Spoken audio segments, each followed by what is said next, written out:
Let's bring Kenyon Martin out right now, the former #1 pick, who's now living in the burbs in California.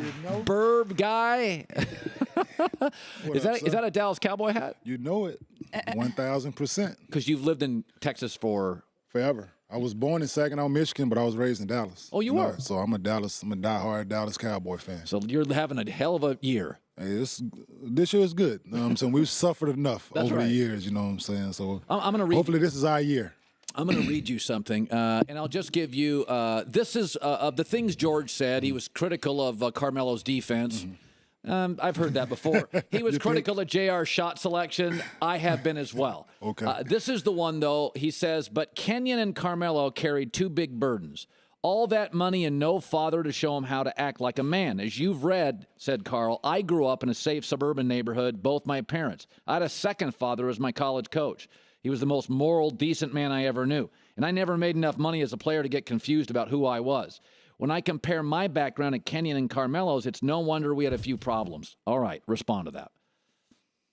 Tick you off? No, but who are you to criticize the way I grew up? No, just because you had both parents in your household, you still didn't turn out a good person. So what does that say? You know, for me, I don't think that George Karl is qualified to speak on the way I grew up. Because if the roles were reversed, George wouldn't make it out to where I grew up. You know, so for my mother to be there and do the job that she did, my hat's off to her. You know, so I didn't have to have two parents in the household to turn out to be a good person. Kenyon, when you look at the NBA, it's the only American sport. African Americans are the stars. Yeah. And the coaches are predominantly, probably in most instances, not African American. Yeah. Is there sometimes among players, like for instance, George was a Barker. PJ Carlissimo was a Barker. Were there times that sometimes players that come from tough backgrounds don't think coaches get them? If you don't take the time to get to know the player, and I think that's part of being a good coach, is taking the time to get to know your guys. You don't have to know every intricate detail about where they was raised or what they're going through now. But taking the time to get to know them, the gap can be, I'm saying you can do that. You know, but George didn't take the time to do that. So he didn't take the time to get to know myself or Carmelo or JR or Marcus Camby or Nene, like none of the guys. You know, so that was just his way of being him. I mentioned Latrell Sprewell. Yeah. I mean, George, and I know George. Yeah. I've heard George can be tough on players. Did you ever? Because clearly George struggled with you, so I imagine there were times you struggled with George. Was there ever a time that you thought this guy's he's pushing me? Yeah, we had our instant where we played the Clippers in the playoffs, and I was going through knee problems that year. So towards the end of the year, I chose to sit out. Well, me and him talked and agreed. I'll sit out a few games to get ready for the playoffs. So he starts Francisco Elson in my spot the first round of the playoffs. Said he wanted to reward him for playing well. I didn't like it, of course. So we lose game one against the Clippers. I go to him as a man, like I'm going to start game two, right? I'm going to start Francisco again. I don't like it. We down at the half. I played 7 minutes in the first half in the second game. So I'm hot. I'm furious. Sure. So at halftime, I let him have it. I told him how I felt about him. I challenged him. And had Latrell Sprewell not ever done what he did to PJ Carlissimo, I probably would have been the first. But you thought in that moment. That was in the back of my mind. Yeah. Because you saw what happened to Latrell. And I wasn't willing to lose what I had built, I had gained, you know, so, and George wasn't worth it. And he's still not worth it. You know, so that situation right there, I was put in a position to where I had to make a decision. And I think I made the right decision, you know, because Lord knows, like you said, we all know what would have came out of that. You know, but that was my moment to where I actually, like I was mad. I was hurt. And I was upset, and everybody knew it. You know, my mom called me after the game, like, everything okay? I'm like, nah, like, because she saw my face on the bench. Like, it's not okay, you know, because I'm here to play basketball, and you messing with my livelihood. This is what I'm here to do. Yeah. You know, and we had other instances after that. Like I said, I had, it's well documented. I had 2 microfracture surgeries playing in Denver. I had to get my patella repaired playing in Denver. And I did all this playing for him. You know, I was fighting to get out there to play games. Guys trying to sit out now, I'm fighting to stay out there, playing on one leg, basically. Are you surprised George went here? Yeah, like if the book was just about basketball and you didn't like the way I played basketball, that's fine. Because the J.R. Smith criticism, that's a fair criticism. He shoots, that's what he's there for. He's a 3-point shooter. He takes the bad shots, though. He does, but if you don't, as a coach, right? So you Listen, don't... No, as a coach. Any other coach, that's a good coach, those shots won't fly with a good coach, because you're going to reel it in, you're going to nip it in the bud early. You're going to let him know what's a good shot and what's a bad shot. That's what you're going to do if you're a good coach. That's what good coaches do. They control the environment, that 94-50. They control the environment. And George didn't. No. How can you? He didn't. Don't go criticize him now when you'll say something, but you don't do nothing to change it. And what do we respect? We respect playing time. I ain't saying, like, I like JR.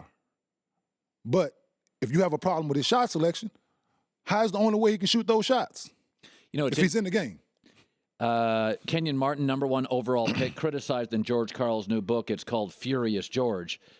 Why do you think he said this? There's generally a why to everything. Like, I could say, why did you work so hard? And you'd say, maybe one of it was, I wanted to get out. Yes. It was, I want an escape from my, neighborhood. Why do you think he wrote it? Was there, what's the bitterness come from? Jealousy. Blaming you for his lack of his son's lack of talent, I guess. I guess he figured he played in the NBA, coach, his son should make it. I don't know. I have no idea where this come from. I don't think about George. Haven't thought about George since I played for him. You know, I saw George this summer at a camp in Vegas, being cordial around other people. I speak. I keep it moving. I don't think about George Karl, you know? So obviously I'm on his mind. I did something to have a lasting effect on him, and obviously it's something negative. And I don't know what it is, but I'm here to put it out there. Like, I showed up, I did my job every day. You were a grinder. Yeah, man. By the way, Bob Huggins. Let's segue into Bob. Yes. Because Bob is a grinder. Bob's tough on guys. What's your relationship with Bob? Great. You ask anybody that I've played for. I play hard. I'm coachable. I know the game well. You've taken care of yourself off the court? Yes. And I know where you live. You're the suburb dad. Yeah, all of these problems didn't start until George. You know, you ask Lawrence Frank, you ask Byron Scott, you can ask any of these coaches that I played for. You know, then none of these problems start about me until George. And then now all of a sudden I'm like, you go and take it about me not having a father. That's why, like, I don't understand it. Like, did me and Melo not having a father was the problem, or JR having a father there is a problem? Like, which one is it? Like, yeah, JR did. Yeah, and George mentioned that, like, JR was baby because his dad, this, that, and the third. Like, he's too much father, and we don't have father. Like, which one is it? I don't get it, you know? Let me segue into an NBA question. Yes. I'd be remiss if I did not ask you this because we only have a couple minutes left. When Durant went to the Warriors, I supported him. And my belief was coaches can leave. As a broadcaster, I bounced around. Yes. Why can't a player leave? A player comes out of college. If I was a law student, I could go to whatever law firm I want, but a player gets stuck with it. The better the player, the crappier the team, meaning usually the worse coach, the bad GM, the bad owner. But you're a little old school. Kenyon, you got a little old school in you. Yeah. And guys now all shaking hands, they're all high-fiving. Durant likes LeBron. How did it sit with you? Because Michael Jordan hates it. Yeah. Going to a great team. Let's start with the first thing. It's too much buddy right now for my liking. You know, we out there, we competing. You're trying to fight for something, I'm trying to fight for something. Okay. Let's start there. Everybody's shaking hands before and after each game, and everybody's lovable, which is cool to a certain degree. Just not your thing. This is not my thing. And on the Kevin Durant thing, I didn't like it at all. Now, why wouldn't you support mobility? Like, he's a man. I support a man making a man's decision, which he did. Okay. You know, he's a grown man. He can make whatever decision he wants. All right. And he did. Okay. But far as in a sports aspect, you don't do that. You don't go join that team. He could have went to any other team and people wouldn't have had a problem with it. You didn't like that team. If you can't beat them, join them. That's what everybody's getting out. That's what I got out of it. Like, I understand you say it's about winning. It's about winning. You feel like he's selling out Westbrook? If it's just, yeah, in a way, yeah, definitely. There was a problem there with Russell. I don't know what it was. It's something.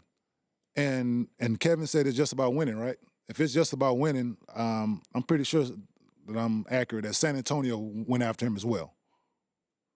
If it's just about winning, why not go to the winningest franchise over the last 20 years? So it lands for you as kind of an easy route. I think so. All right. It's definitely, I think so. It would have been an easy route in San Antonio, too, with the makeup that they have, playing with Kawhi and LaMarcus, like, and that system under that coach. You know, he said the guys were his kind of guys. I get it. You want to be comfortable, but if it's just about basketball and winning, personally, I think the San Antonio would have been a better. So there's a little star thing here. Yeah. I guess it's what it is. That's what you want to classify as. It's a in a lot of people's opinion, who I talk to, it's a cowardly way out. Cowardly way. Yeah, no, but not saying he's a coward, but you can do cowardly things and not necessarily be a coward. I think. Probably you can. Yeah, but it's tough, but it can be done. Well, congratulations on, if nothing else, your Cowboy fandom. You have picked a great time. It's a remarkable time for the Cowboys. Dak's amazing. Hopefully we can keep it up. Yeah. Hopefully we can keep it up. It's nice meeting you. I've seen you a lot, Likewise. but nice meeting you, man. Thank you, sir. Thanks for having me.